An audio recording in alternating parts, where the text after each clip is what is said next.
and have your lunch ready. Start eating your lunch, and we'll start in a minute or two.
All right, everyone. It's 12:03. We'll begin. There's quite a few number of people on this phone call or this webinar.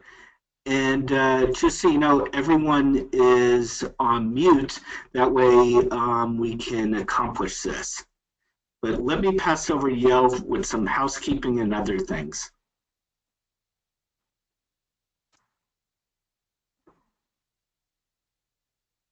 Hello, everybody. I hope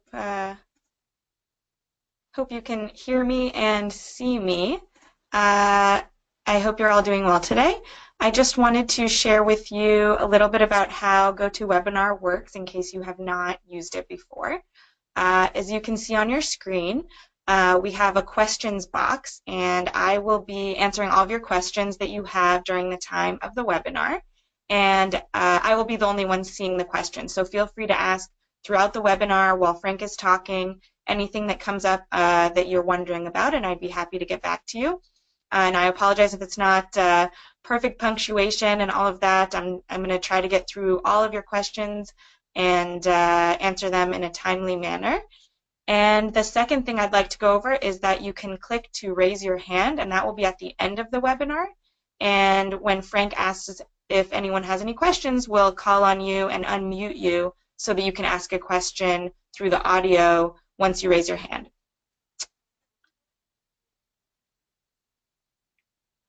So these are some pictures of myself and of Frank with our families. My name is Yael, and I'm the Associate Director. And I'm here in the picture with my husband, Bar, who also works for camp as the Director of Operations, and my two sons, Nadav, who is almost 4, and Matan, who is 1. All right. Thank you, Yael. Feel free to ask questions. She's a fast typer. My name, again, is Frank Silverlicht. I'm the camp director, and you can see myself with my family. My youngest child, Rebecca, who will be a first-time camper, is 6 years old. My middle child, Jacob, is 11 years old. And my older child, Delon, is 14 years old, and my wife, Simone. And not pictured is our dog, Coco.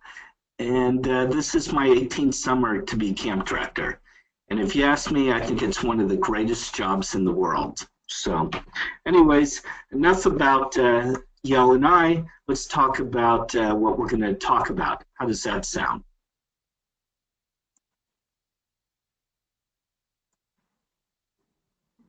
So basically 8 items. We want to get you ready for camp. What is communication like? Packing, big question. How do we pack? What do we pack? Homesickness, how to deal with it. Healthcare, security, opening day, and contact information. So we're going to dive right in, and feel free to type in any questions you have along the way, and I'll try and expand.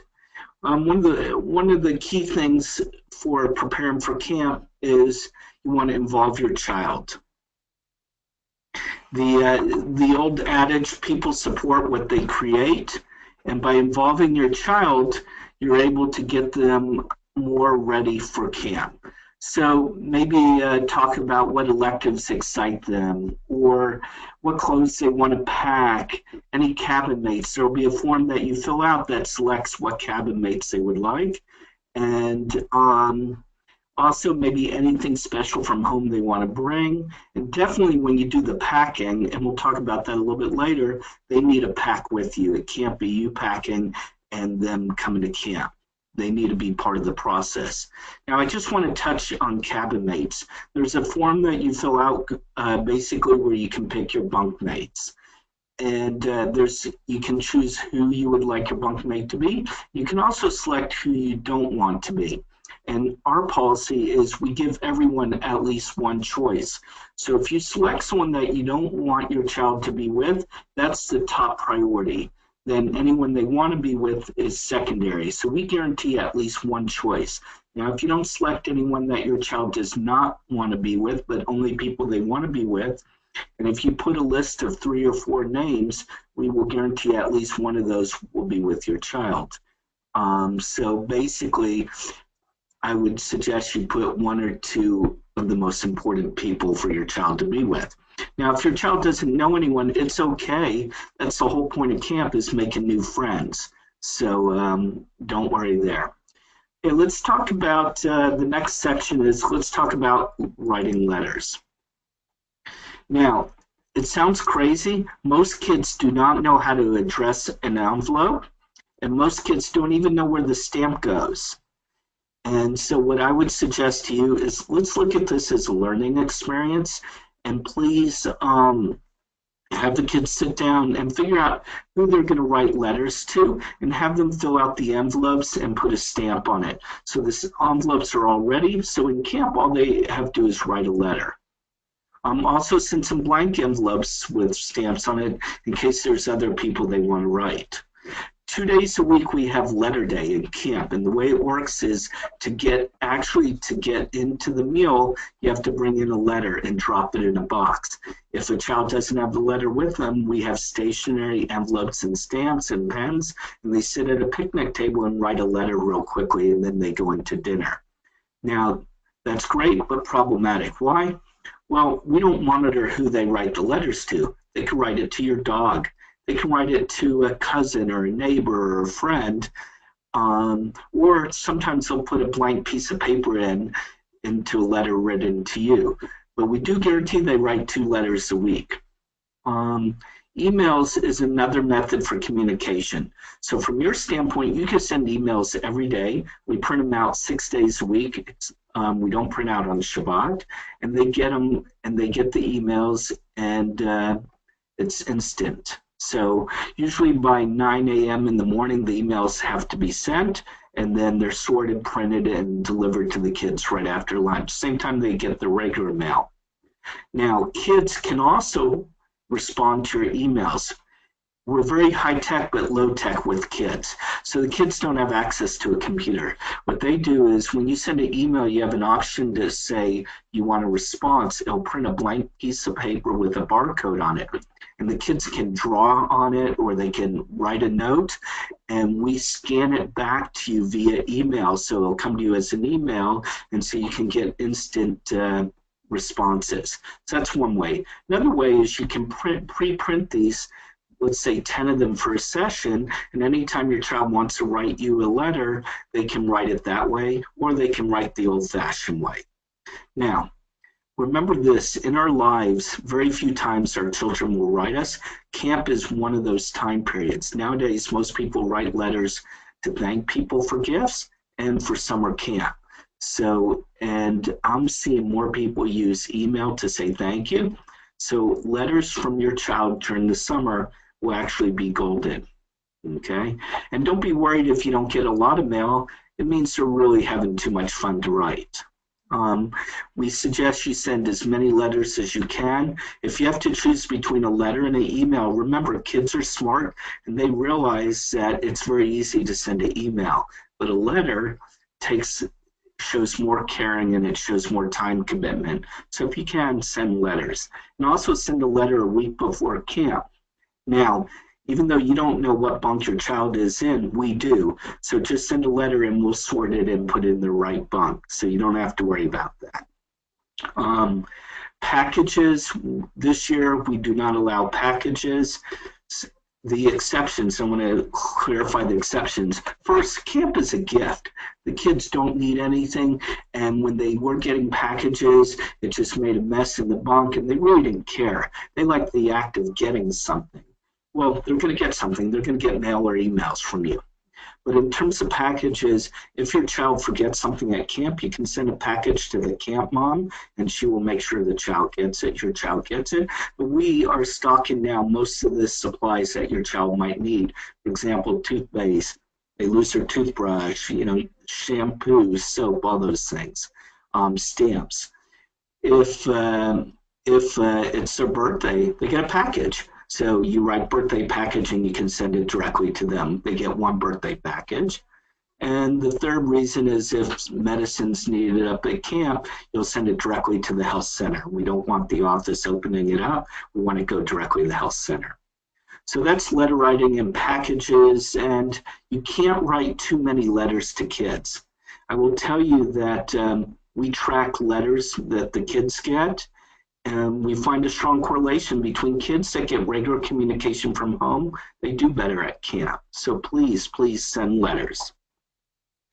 Now let's talk about making your children independent. And this is a way we can partner together. So you can work with your child and say, you're going to camp, here's some of the things, and you can make a list of them of things they need accomplished before they go to camp. So for example, we said clear their dinner plate, but during camp we have a work wheel where every child has a job duty every day, and one day they're off, and one day they're in charge of all the workers. So one of the job duties is a trom, which is basically like a waiter or helper in the dining room. So they'll set the table, they'll clear the table, and they'll bring food for the table. Now the third graders and fourth graders will have staff helping them do that, but they will take responsibility. So have your kids set table, clear table. For example, one of the educational things is, where do you put a napkin? Is it on the left side or the right side? How do you put the fork? Where does the fork go? Where does the knife go? Where does the spoon go? So these are great educational pieces that you can use camp as your guideline to help you accomplish this. For them to get ready for school, laundry. Every child needs to have their own laundry bag at camp, and it's part of the packing list. So they can't put their dirty clothes on the floor like they may do. They must put it in their own laundry bag. They need a shower on their own.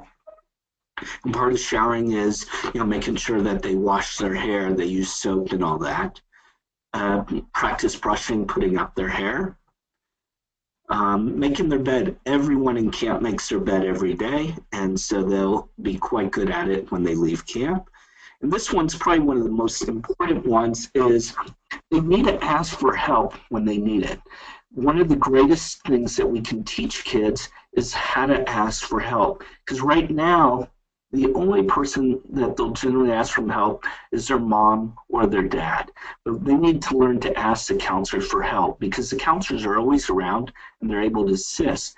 But sometimes the counselor doesn't know what a child needs if they do not tell them. Okay? So let's now we've talked about being independent. We talked about giving children responsibility and ownership. Let's talk about packing because that's a big issue. So this is pieces of the packing list, but first let me mention how should you come to camp. We would like everyone to come to camp with 2 duffel bags. Doesn't matter if they're new or what they look like. One duffel bag put all the clothing in, the other duffel bag put bedding like sheets, towels, maybe sleeping bag, blanket, pillow, all that in there. Okay? And we will send everyone before the summer, they're going to get a luggage tag, 2 luggage tags. The luggage tag will have the child's name on it, what group they're in, and what their gender is, not the bunk on it, because we keep that secret to the very end. But with that, we're able to actually put the duffel bags on the porch of their bunks. So it speeds up the entrance into camp, and it makes things more efficient, and it's much easier to store. We don't really have storage in the cabins. You can see on the lower left corner, that's 2 cubbies there. Every child gets 1 whole cubby to themselves. So it has 5, basically it has 5 shelves that you can put stuff on. And our packing list is designed for those 5 shelves. So if you add more items, it only makes it harder for the kids. Okay? And we've learned from the packing list throughout the years, and this is exactly the right amount. I want to go over a few things. One, we've asked for extra stuff, even though we do laundry once a week. So at the maximum, every 7 days laundry is done, we still have some extra items in there. And that's just because. Now, the laundry goes in the morning, and the way it works, just so you're aware, is everyone takes their own laundry bag. They dump their laundry into larger bags. And each bunk has about 3 bags. Each bag holds about 70 pounds of laundry. It all goes in there, and then we have someone pick it up. They drive it to the laundry place in camp. The laundry gets done, and usually by that evening it's back to the kids. And then the bag's dumped on top of someone's bed, and the kids sort through it, and they put their laundry away.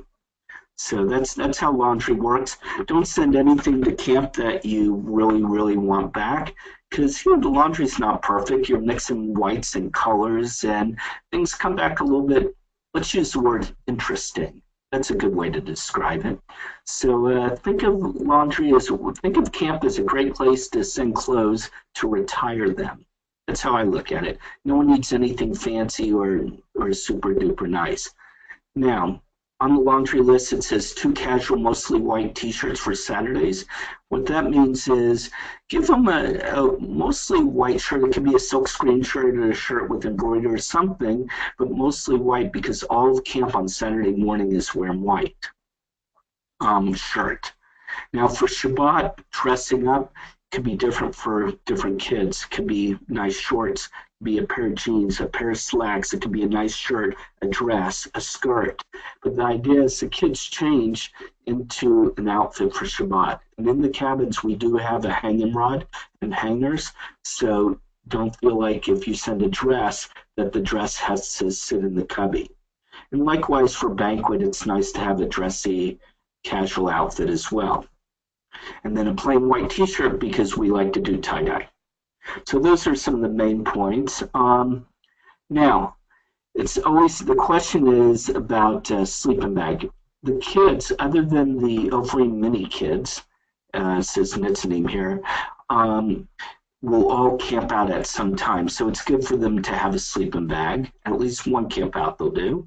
They may do a sleepover in the bunk or the Beit Am or something. But the sleeping bag cannot be used in place of sheets and a blanket. We want all the kids to have sheets and a blanket, and the sleeping bag can be extra. And we ask you to send 2 sets of sheets, and the beds are cot to twin size. We put down laundry bag. We also have 2 water bottles. Every morning before the kids leave the porch of their cabin, they have to have sunscreen on, they have to have a filled water bottle, and they have to have a hat on. And so that means even kids that say, oh, I don't wear a hat, they still must have a hat. That's the requirements we have. Now let's talk about labeling. That's a fun subject. So we talked why you need a label because the kids aren't going to know what their clothes are necessarily, and socks and underwear may look alike. We find the sticker labels work best. The old-time labels that you would iron in, we think those are, are a lot of work. Stickers are easy and they make it through the wash. Socks and underwear also need to be labeled. Basically, the rule of thumb, anything you want back needs a label. When the summer ends and we have leftover clothing, the very day the kids leave, we're sorting through everything. We make a pile. All the clothing that has labels on it, we put in one pile. Anything without a label, we put in another pile, and all the clothing without labels automatically get washed, folded, and donated that same day to Goodwill charity.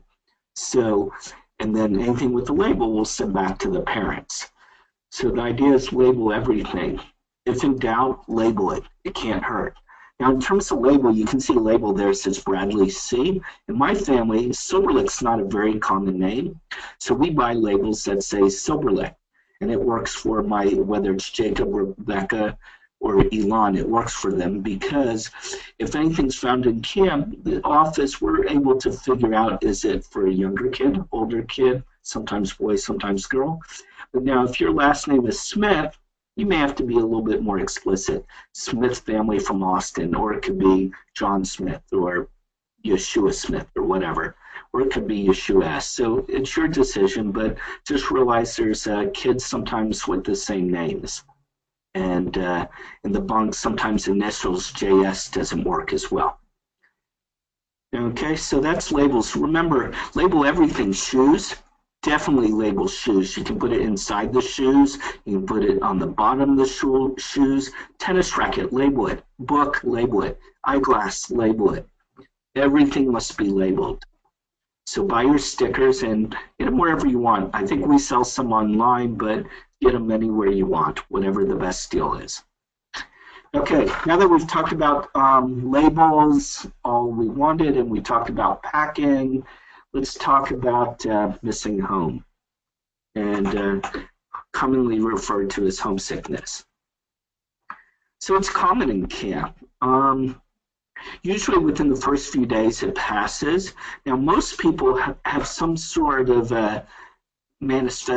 some sort of homesickness. The difference is how it manifests. Some will cry, some will hold it in, some will only cry at nighttime, so it varies with everyone. But the reality is most of it passes after the first few days. If it's the fourth day of camp and your child's still homesick, then we're going to call you and talk about it and see if you have any strategies that we can work together on. Okay?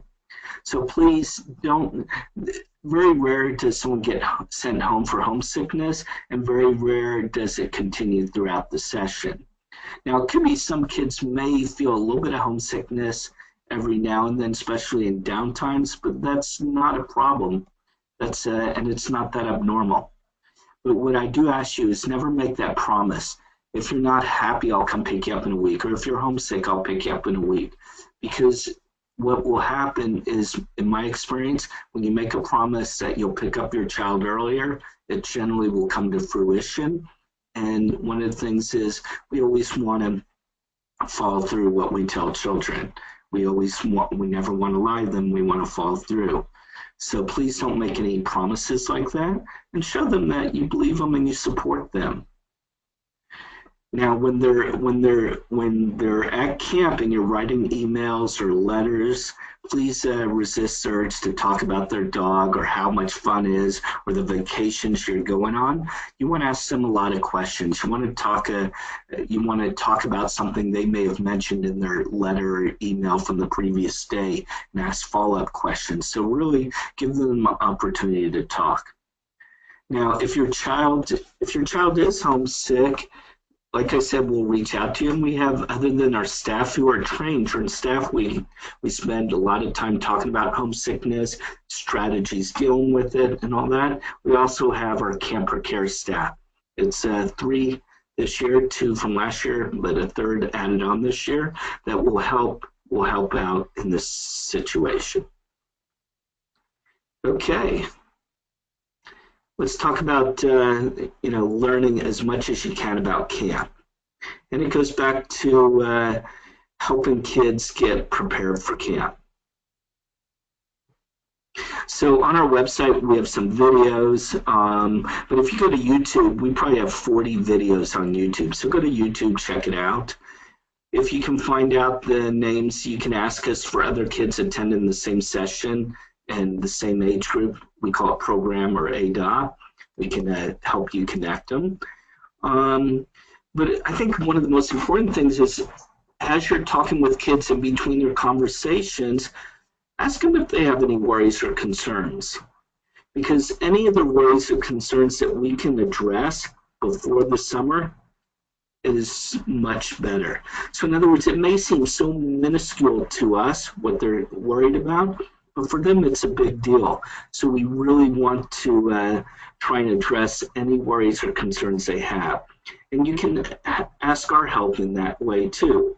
So for example, if they have worries about the menu or what's being served, call us and we'll tell you what the menu looks like, or we'll go over it with you. So please address any worries or concerns they have. And if it's still lingering as camp's coming on, please let us know so that our staff can be aware of it.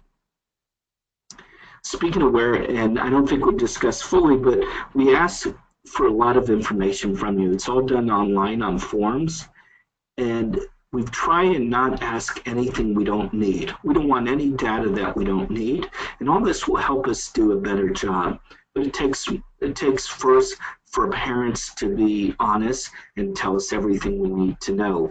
Family secrets don't help anyone. The more information we have, the better job we can do. Now, some people worry, well, if I tell them this, they'll treat my child differently. We've looked at both scenarios, and we believe the best way is let us know as much information as possible as we can help prepare. Sometimes if we find out something about a child, we can create strategies. Okay, so it's very important that you share as much as possible and you fill out the forms on time. Getting a form right before the kids arrive at camp, we can't do much with it. It does us no good, and it doesn't help your child. So please, when we've asked for forms, please fill them out on time.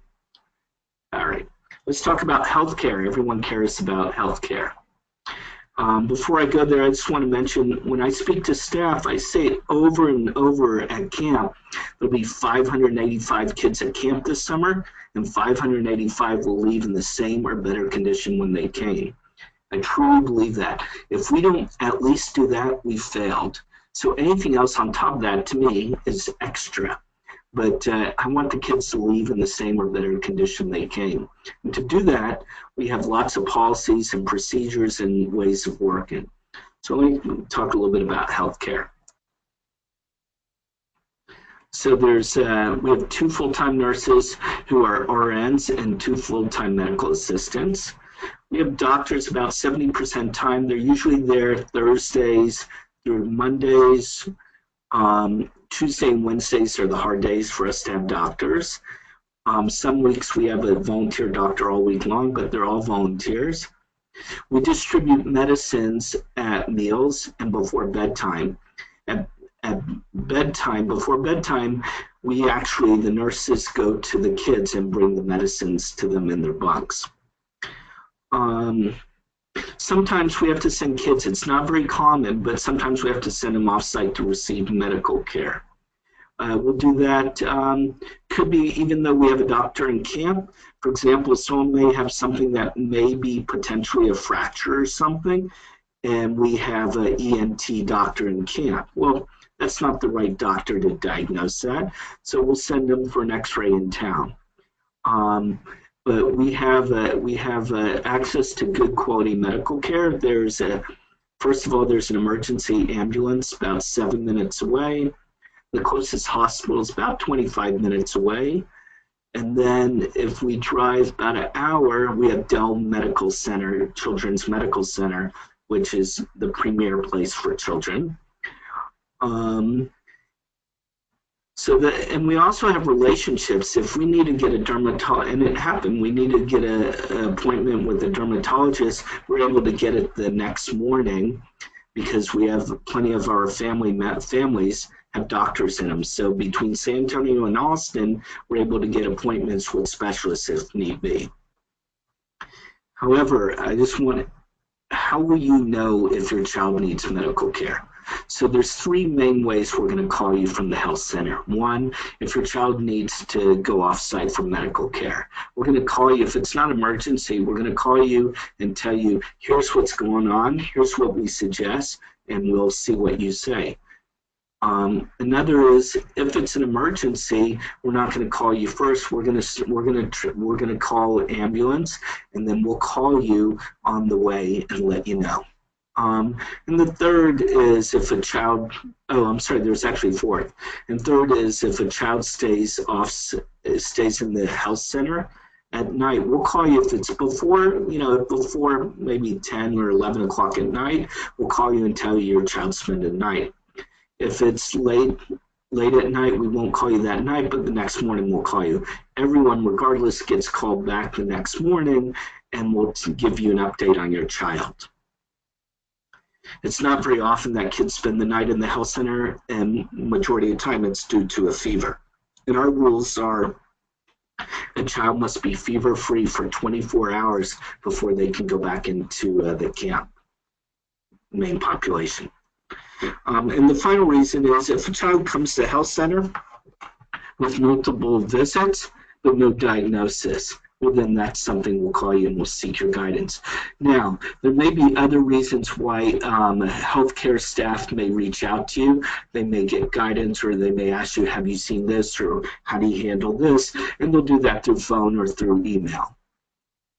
But the healthcare, we keep an electronic medical record. Our health center is really probably in the country one of the most professionally designed and staffed. We have a waiting room. We have 3 exam rooms, so we do not do triage. We only, in the waiting room, every child goes to exam rooms. That way we're checking temperature, blood pressure, and all that, and we're charting. We have a nurse's office, and then any child that does need to stay the night, we have 4 patient rooms, and each patient room holds 4 kids. Now the average is a little bit less than 2 kids per night staying in the infirmary. Very rare you have more than 2 kids, and generally it's 1 kid. So let's move on to security. And you would have received an email today. We penned some thoughts on security, and we take it very serious. And I think what every year it changes, and what needs to be done becomes more and more. We decided about 3 years ago that we're moving to off-duty sheriffs. So we hire off-duty sheriffs from Hays County, and they patrol camp 24 hours a day, 7 days a week. It's very expensive. I think we spent about $45,000 on it. And they bring one of their sheriff cars that also acts as a deterrent. But from my standpoint, this is the right thing to do. Very few camps do it. We made that decision a few years ago because we felt like it would be safer, and we didn't want something to happen and wish we would have done it. And so that's how I take security or anything else in general. I never want to wish I would have done something. I'm going to do it right the first time. The sheriffs are armed, and if there's a problem, when they make a phone call, they'll get other sheriffs in camp quickly. We have electronic gate and security cameras. Now, the electronic gate's neat because, first of all, we have 2 cameras on it, one that gets the license plate and one that sees the driver. So in our office, before they open the gate, they're able to verify that it is FedEx. For example, if someone says FedEx. But some of our vendors, like the trash person, they have a code to get in the gate, but their code doesn't work after 6 o'clock at night. So we're able to also electronically decide who can come and go based upon time as well, and days of the week. No one is allowed in and out of camp without my approval. I keep very minimum the number of people coming into camp, and anyone comes to camp, they check in the office, we check ID, they get a visitor's badge, and they get someone escorting them around. So if it's a maintenance-related thing, the head of maintenance will meet them and stays with them until they leave, or if it's a kitchen thing, the chef meets them. So basically, we're able to keep visitors out of camp. And then finally, probably the most important thing is the policies and procedures that we teach our staff. They learn to have a security awareness. They go through all sorts of trainings and scenarios, and we also do it throughout the summer. And it's important because imagine not just having a sheriff aware, security aware, but now we have 105 staff members. So if all 105 staff members are security aware, knows policies and procedures, have gone through training, it makes camp a much safer place. So involving all the staff is crucial. And there's some more things that we don't share publicly, but that we take care of as well. Okay. I didn't tell you this in the beginning, but we have a treat coming up. We're going to get to watch a video, and it'll be much more enjoyable than looking at my picture and hear my voice. So I'm going to switch the page, and Yael is going to get a video to go, hopefully.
Welcome to CYJ-Texas. It's opening day. CYJ-Texas is located 45 minutes south of Austin and about an hour north of San Antonio.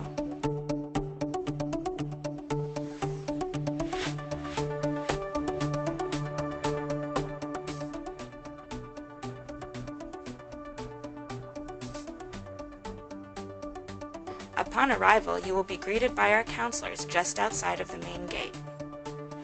You will be signed in and wait in line for the gates to open.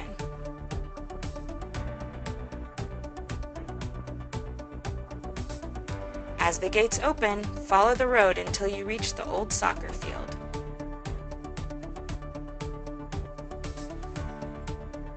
You will be guided by our staff to park in the designated area on the grass.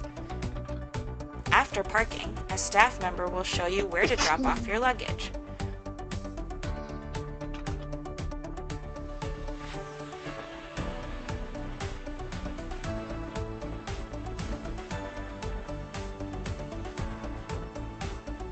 We will then deliver it right to the bunk. The bags will be waiting for you when you get to the bunk.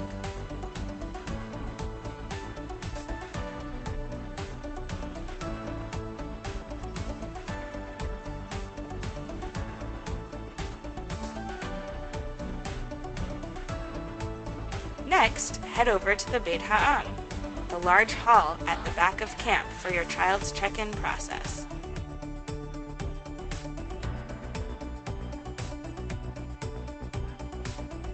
Your child will first get a name tag. Then we will take their temperature. Finally, they will go through a lice check. Please make sure your child gets a sticker after they pass their lice check. If you have medication for your child, please bring it to our medical staff. They will take care of managing your child's medications during their time at camp. Next, it's time to head to the bunks and unpack.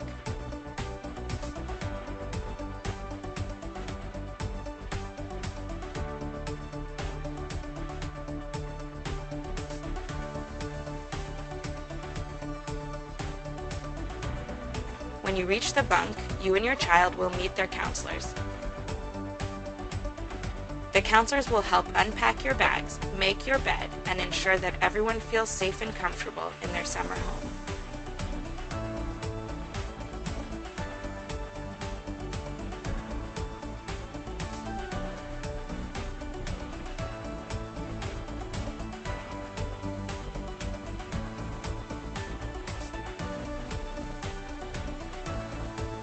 Thanks for sending your child to camp at CYJ. We look forward to a great summer. The fun has only just begun.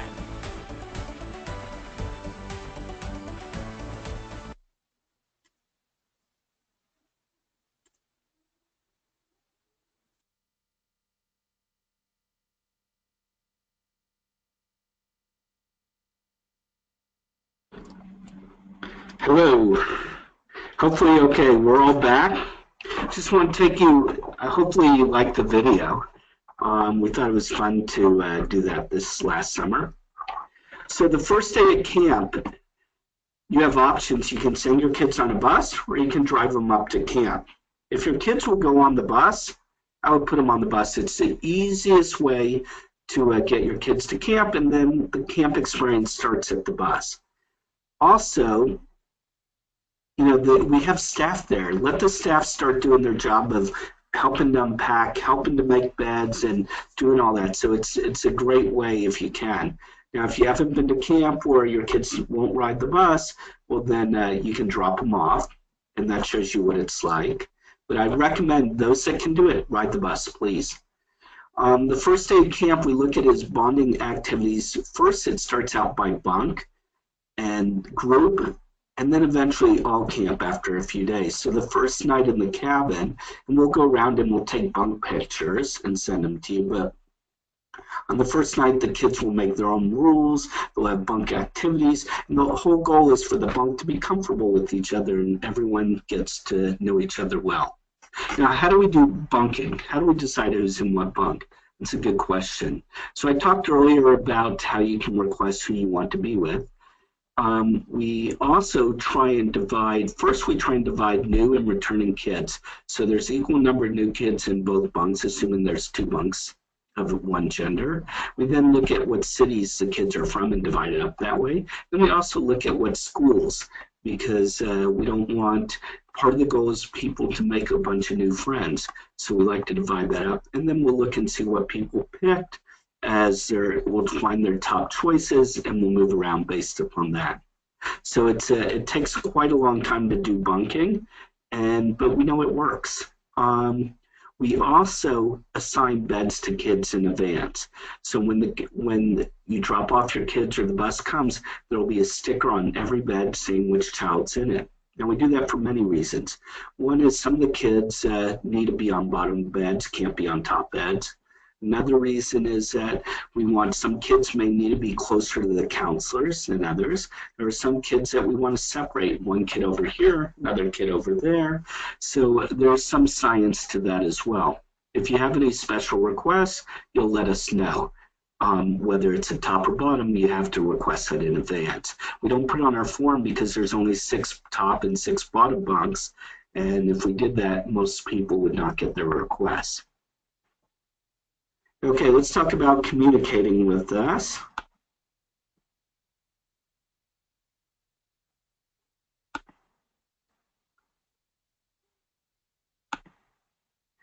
There we go. Fill out all forms on time. I did mention that earlier. I guess I got ahead of myself. Sorry. Share details. I mentioned that too. Please, no family secrets. Let us know everything we need to know. Call us anytime you have a concern. You'll see pictures. Call us and look at the pictures.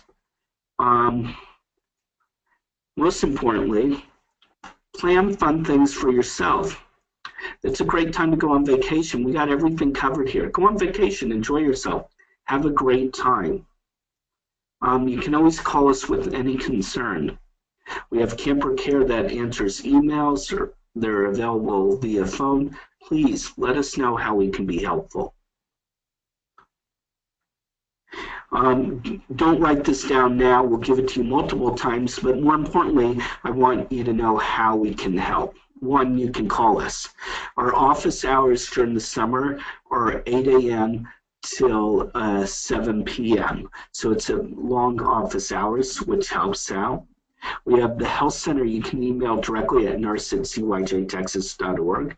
Our camper care team, you can email at campercare@cyjtexas.org, or the office for any question like about tuition, transportation, or anything that's not related about camper care or health center, help me at cyjtexas.org. We also have new this year is a knowledge base. If you go to help.cyjtexas.org, we have a knowledge base, and in that knowledge base, you can type something like dates, and it'll show you the camp dates. Or you can type homesickness, and it'll show you different articles about homesickness. So almost anything you need to know about camp, you'll find in the knowledge base, and it allows us to keep updated all the time. We've moved from doing a parent guide to a knowledge base because we found that we wanted our information updated as frequently as it needs to be. So I appreciate this. It's 46 minutes. We said it wouldn't be an hour. We're going to take questions next, and Yael's going to facilitate that. But thank you. We appreciate your trusting us with your children, and I promise you this, that we will do the best job possible that we can. I cannot say that we will be perfect. I cannot say we will be without faults, but what I can tell you is we will be honest and we will do the best job we can possibly, and we will communicate with you very well.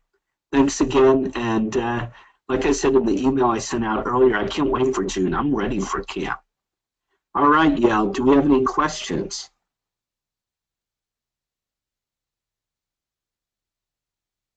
I don't think we have any.